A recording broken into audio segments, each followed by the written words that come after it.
Day 14, 25,576 verses left. You remember that dual perspective from day 13 of God saying, I love you so much, but I'm going to kill you if you don't do what I tell you to do? Well, we start with that here in chapter 8, and God says that when he's given the Israelites everything they need, and they've got all the gold they need, and all the food they need, and their houses are massive, and they're really nice, he says to them, don't sit back and go, we are amazing, look how cool we are and all the stuff we've achieved and all the stuff we've made, because the whole point is it's God that's given it to you in the first place. It's God that helps you to achieve all of that. He says, don't forget about me or I'm gonna deck you. I mean, that's probably just one of those things that's not that relevant for us today.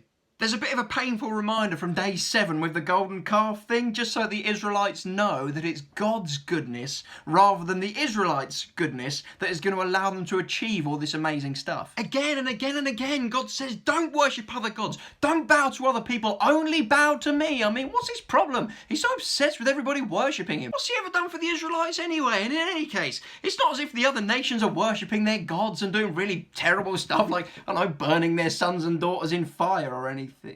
Oh. God's not messing around here either, and he says that to stop the Israelites slipping into these ways of living, he says that if anybody worships other gods, the Israelite community, he has to kill them. Even if it's your own brother, wife, son or daughter. In chapter 14, he tells them again that the Israelites are his treasured possession, but flipping heck, this is pretty tough love. In chapter 17, the Israelites are told how the king is supposed to behave, and we might need to come back to that on day 25. Chapter 20 is really interesting because it sets out how the Israelites are supposed to go to war with surrounding nations, and he says, if anybody's bought a house, you don't have to go to war. If you've planted a vineyard, you don't have to. If you've married a woman, you don't have to. If you're scared, you don't have to. And then when you're ready to go to war, ask the nation that you're fighting for terms of peace. I mean, come on. It's almost as if God doesn't want us to kill each other. I know you're waiting for the poo thing I told you about yesterday. Find it yourself, you scallywags. Tune in tomorrow for the death of Moses.